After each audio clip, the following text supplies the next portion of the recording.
Hi guys, and welcome back to our Star Stable Let's Play. So, as mentioned in the previous episode, we are going to head off to find Farah, who I think owns this wagon down here, so we can head up to Valedale and start up unlocking some of those quests. Little cutscene.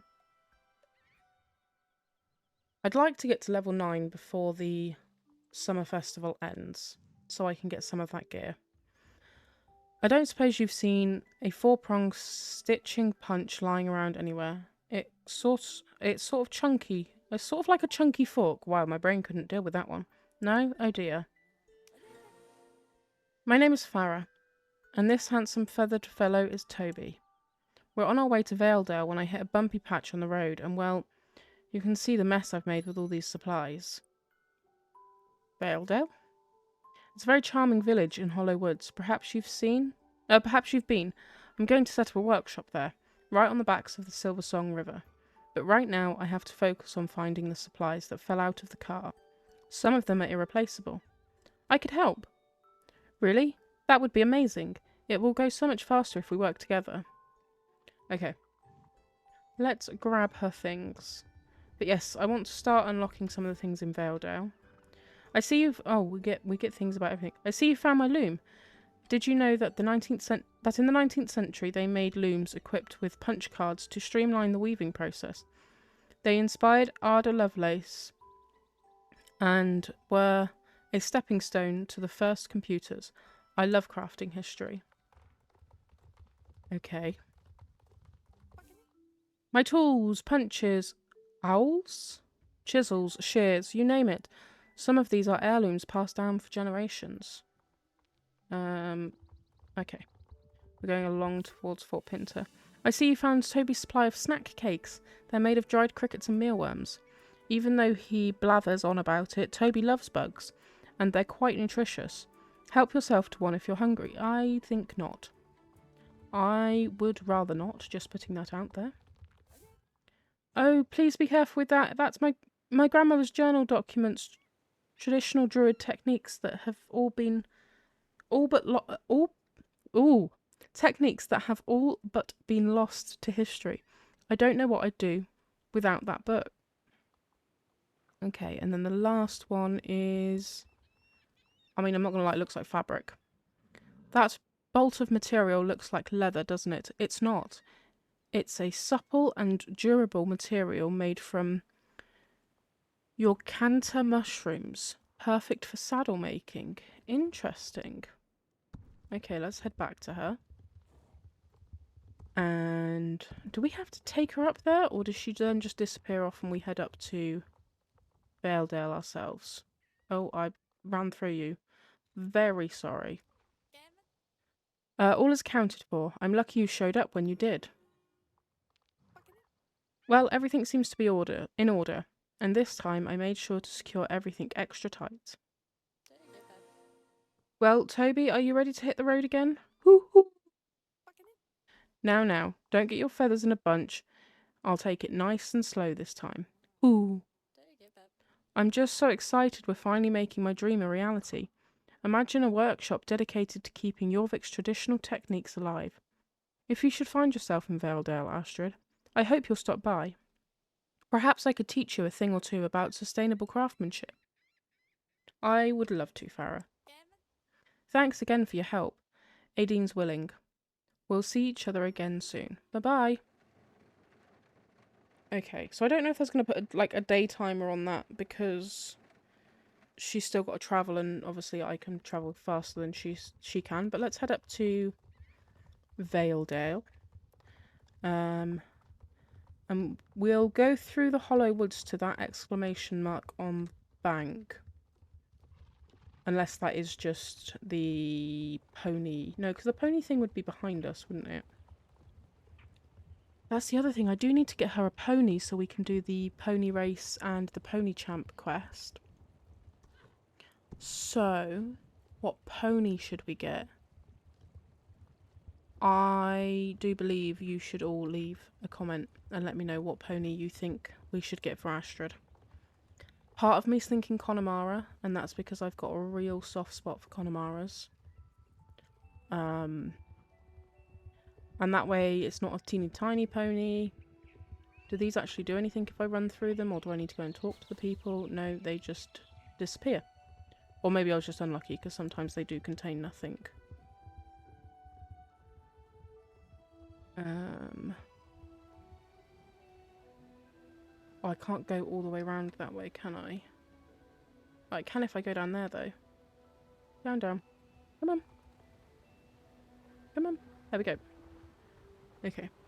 We shall run through the water and do some splishy splashy. Splish splash. And this way. Yeah, see, part of me wants to record some extra videos because I want to get to level 9 so that I can get some of the festival stuff with my summer tokens that I've been collecting. And the other part of me is like, we're only level 5. That's an awful lot of extra episodes I'm going to have to record. But maybe I'll do a couple of long ones. Where was that exclamation mark? Hang on. Because we just ran straight past it. Let me go up this slope and see if I can get to it. Because I would like to find it. It would be of interest to me. Is it up here? Yeah, up here and then over the water. Oh, it's this. I think it's this rock. I think this is what leads us into like the druidy fireflies and light and things. Looks interesting. I should check it out. The mystical hollow woods. Conditions fulfilled.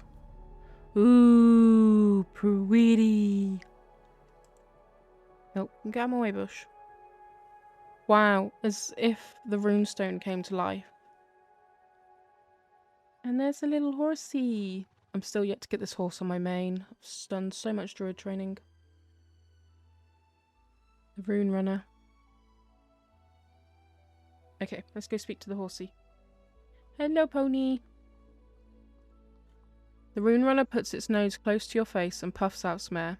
She's saying hello and asks you to follow her. Yes, we will follow you. Though the horse's mouth doesn't move, it's as if you can hear her thoughts. You have what it takes. Come, we must move forwards. Oh, look how sweet it is. Hey, where'd you go? You ran way ahead of me. Pony! Pony, onio! Hello, I'm coming! Do I have to have a cutscene? Can it not just run on ahead of me? I suppose it's doing this so that you can't just instantly run ahead of it. So, we'll go down into Valedale this way. The Baroness's Championship. That one really fooled me when I was doing champs for the summer festival.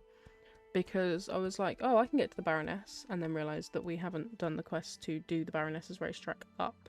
So you can't access the championship until you've done the racetrack up, which makes sense.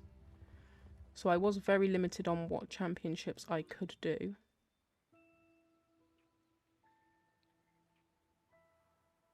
So cute, I want that horse.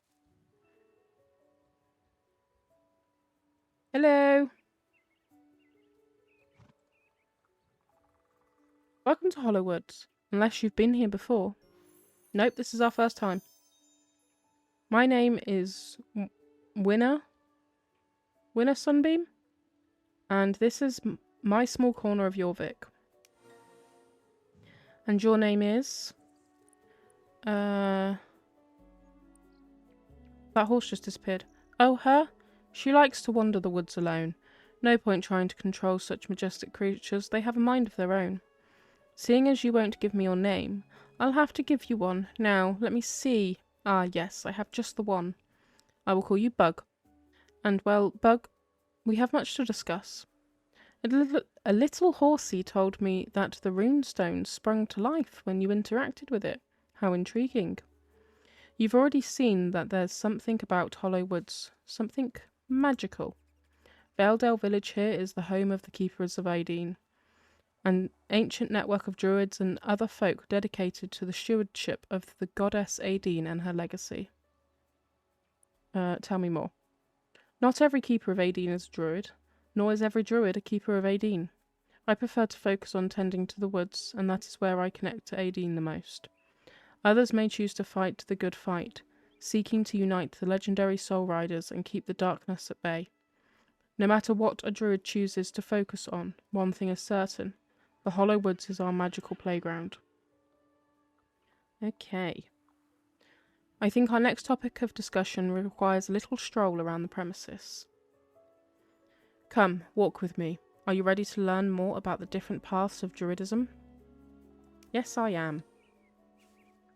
Okay, I'm not walking at your speed, though. Sorry. Druids are drawn to three main paths of study. There's the path of terror, the path of runology, and the path of whimsy. The path of terror is everything with the earth: gardening, studying wild plants, brewing solutions, and being one with the land. Gaia will guide you through this path. Okay. This is runology. Runestones are an ancient structure dotted about the entire island, but in the Hollow Woods their magic is most intense. It is our duty as druids to study them and decipher their ancient secrets. Jade will guide you through this path. Lastly, but certainly not least, the path of whimsy. As the name suggests, it's all about embracing fun and letting your curiosity lead to discoveries. Rayanch will guide you through this path. But we as druids are not the only ones who toy with the magic here. No, for there are magical horses who are similarly drawn to the buzz of the arcane energy in the air. The magic horse sightings have all but dwindled recently, but perhaps if you spend some time in the woods, they will return again. To the Mother Stone. Oh. That was a lot of information, I know, but I have faith in you, Bug. You will soon be one with the intricacies of Druidism. We will begin with the path of whimsy. Okay, boss. Approach the big runestone. We call it the Mother Stone. From here you can determine what path of Druidism you want to experience. You can choose to focus on one or all. Now channel your thoughts and surrender to the spirit of Aideen and embrace the path you seek. Here you can access the different paths of Druidism. Shows how much light I've got. Click on the node to learn more about it. Catching fireflies. Hello. And now the real adventure begins. Fireflies are in abundance in Hollowwood, but they aren't just pretty glowy insects. They are the very essence of the magic of this forest. They are carriers of light. 300 XP, wow. Light is the thread that weaves the magic of Hollowwoods together. We druids say that the residual energy left over from Aideen brought life to this island in a mythical past. Ride around the woods and gather fireflies. 10 will suffice. Okay, let me go to my firefly spot. This is always a good firefly spot. Oh, I've got to be so close to them to get to them. Oh, you really miss the upgrades when you don't have them. But we'll get there. I will, I'll do some firefly hunting off camera so that we can work through the quest without it taking us ages. I'm back! Where are you? Hang on. Lost you. Are you back up here? Very well. You've done great today, Bug. Aideen's speed on your adventures, and I hope to see you in my neck of the woods again. So that's the start of the druids. Is this cutscene gonna end? Hello? Hello? Star Stable? What is happening? Apparently I'm turning. I just thought turning my reshade on might. Okay. Let's call for pick. No, there's no one to pick me up right now. Really?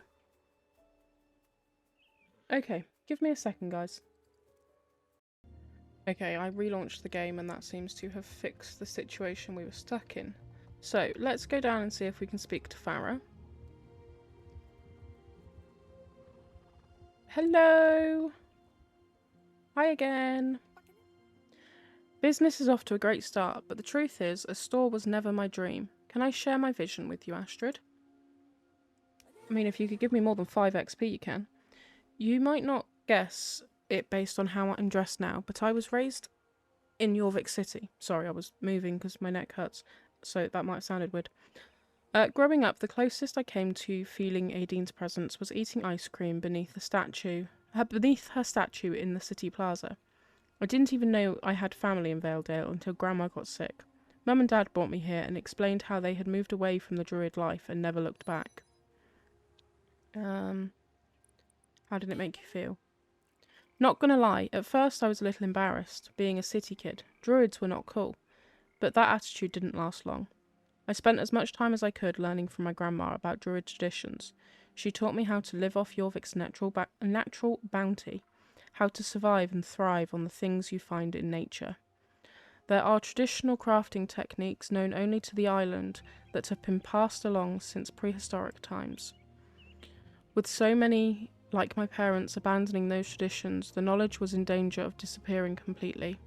So I decided that as soon as I was old enough, I would travel throughout Jorvik to meet with other elderly druids like my grandma and learn all I could from them about living in harmony with Jorvik. Wow, that was a sentence. That's incredible. I know.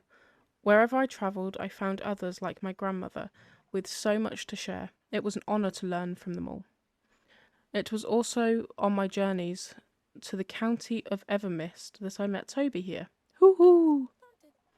Now that my travels are over, I want to share what I have learnt about foraging, crafting, and community. Will you join me as an apprentice, Astrid, in helping make this dream a reality? Count me in. Okay, I would like more than 5 XP though. Just gonna put that out there. Excuse me for a moment, I think I see a customer. Hey, Avalon. Back again so soon? Yes, Miss Farah. I seem to have run out of that most delicious tea you sold me.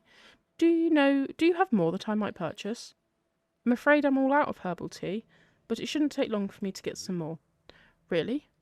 Who is your supplier, if I may ask? The Forest of Jorvik. I forage the ingredients myself.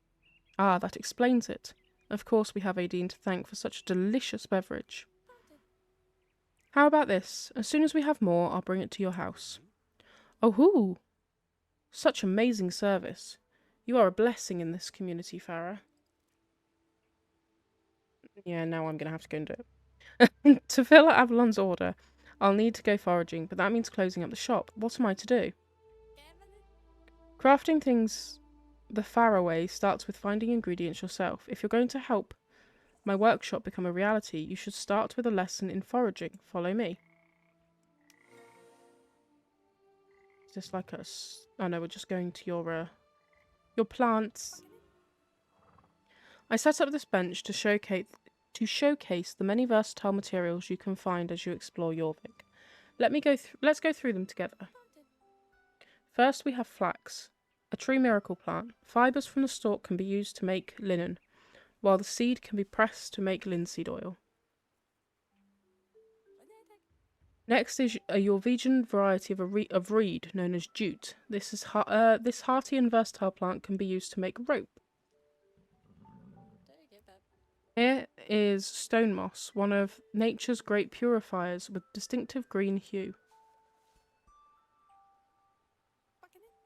Bee balm is a lovely flower noted for its soothing qualities and rich purple colour. The rubia plant might look humble on the surface, but its crimson roots make for a beautiful red dye. Finally, these aromatic flowers are wild chamomile.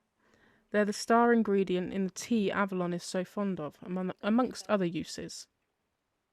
Please don't try to take the samples from this bench to use in your own recipes. They are for educational purposes only. And thus concludes our crash course on foraging. Hooty hoo!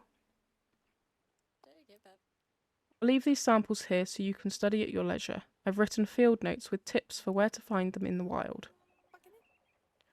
Soon you'll learn to make supplies from all of these ingredients, but right now we just need one plant in order to fulfill Avalon's order. Wild chamomile is the main ingredient in the herbal tea, and it's quite common in Jorvik. It grows in sunny meadows away from water. You should be able to find some growing nearby. I seem to remember a patch growing near the burned down house near the road to the south. Go and pick 2 chamomile flowers and come back, and we can take them to the workshop and craft some tea. Okay, so my crafting ingredients have now spawned throughout Jorvik. So we will make Avalon's tea. And then we can carry on. Yeah, see, so to get to level 9, to be able to get the stuff I want to get from the summer festival, we're going to have to get like 6,000 XP, which I don't see I've got enough time to record enough episodes to make that happen. And nor do I think I have days to upload those episodes, because I have to be cautious on episode length to ensure that I can get it uploaded and it not crash because it's too big. So it's a bit problematic. I think up here by this burnt out house is where I'm going. So I think we will have to save our summer tokens, but I think the Western Festival uses summer tokens, and I'm definitely getting a Western vibe from Astrid, so maybe that will be more her vibe anyway. And then up here, chamomile. There you are. There's the chamomile. Can I get down here? Yes. Okay, let's run back to Farah, and then we can finish up this episode. I'm assuming I can run through these and get things now. Yep, seed. Nothing. I don't think I get a whole lot from them at this stage. But, you know, might as well run through them as we see them. Another seed. To be honest, if we can build up a collection of seeds before I start the gardening path. I'm probably going to put a focus in runes and whimsy to begin with. Brain really struggled then. Yeah, in the runology and whimsy to begin with, because I found they can get the most light quickly, and then I will unlock terror and put points into. You can, I think it's like 450 light per plant, but you can basically make it so that when you grab plants in the wild, they give you light as well. So that way when you're running around, you're just passively collecting light, which is very helpful. Get this. Don't get that because the E button is still not working. Okay, Farah, I've got your ingredients. These flowers will do nicely. Hang on to those, you'll need them next. If we're going to get Avalon his tea, we need to bring out the potential of those ingredients. I think it's time to introduce you to the next phase of my dream. Follow me. Okay, so we're going to come down here. Meow. Welcome to the Riverside Workshop. It's here that I hope to pass on techniques of crafting from sustainable ingredients found right here on Jorvik. It's been quite an effort setting up the shop on my own. Sorry, Toby, you're right. You've worked hard to keep it this way. You've worked hard to keep the mice away. Astrid, if you're going to be my apprentice with me in crafting, your journey starts now. There's 3 workstations. Help me unpack them, and we'll set each up so you can familiarise yourself with the tools and functions of each. Okay, first one. I need to dismount in order to do this. But I don't need to dismount to craft, really? This is the tailor's workstation. Here you can fashion clothing from any recipe you've unlocked.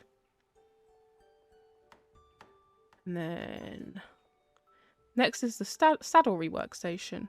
You'll find tools for making all manner of tack-based recipes. Last but not least, we have the supplies workstation. Here you can make useful items that people around Jorvik might need, like the tea that Avalon has asked for. I'm glad you could be here to help finish the workshop. After all, my dream is spreading traditional crafting techniques is a community effort. Now it's time to turn that wild chamomile that you foraged into a supply of refreshing herbal tea. Go ahead and use the supplies workstation that we set up. Toby and I will stay here and supervise. Supervise, you say? A recipe is brewing. Okay, just show me what I made. I hate that there's no image here anymore. Yep. You've proven yourself an adept apprentice in harvesting and crafting. Now it's time to bring things full circle. What, deliver it? Convincing the people of Jorvik to trust in handcrafted supplies made from local ingredients will take time. But I'm confident that when customers see these goods for themselves, they'll become customers for life. Take Avalon. Once he tried my recipe for herbal tea, he wouldn't drink anything else. I've set up an order board here in the workshop that lists which customers are looking for which goods each day. I went ahead and added Avalon's order to the board. Since I won't always be here to supervise the process, you should go ahead and practice signing up for a delivery. Okay. Up we go. Okay. Great, now you've signed up to deliver herbal tea to Avalon. I trust you know where to find him? As a regular customer, Avalon has a delivery box where you can leave his order. It looks like this. Once you've completed the delivery, come back and we can review what you've learnt. Okay, so Avalon is... No, Avalon's over the river, isn't he? Yeah, he's over there. Let's go to Avalon. I have your tea. This is good money as well. I do this daily, still on my account because of the money. Like, so, I think the lowest you get is like 90 shillings. And the most you get is 250, and you get 3 of those a day. That one only gave me 20 because it was the thing. What brings you to my cottage, Astrid? Don't tell me the runestones are signing again. Oh dear. Dear, oh dear. What a calamity is befalling Jorvik this time. I have your delivery of herbal tea. Praise Aideen, what a sweet relief. I tell you, Farah blends the best I've ever had. I'm helping Farah expand her workshop. Keeping the traditional way alive is indeed a noble mission, Astrid. May Aideen smile on your venture. I know that I'll be ordering from Farah's workshop again, and I'm sure to tell all my friends to do the same. Thank you, my friend. Here's your payment for the tea. Until next time. Okay, so we do need to go back to Farah. So we will complete this quest and then we'll pick back up with Farah in the next episode. Aloha! I'm back! Congratulations on completing your first order.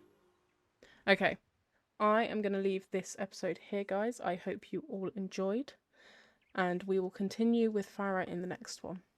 Thanks all for watching. Bye!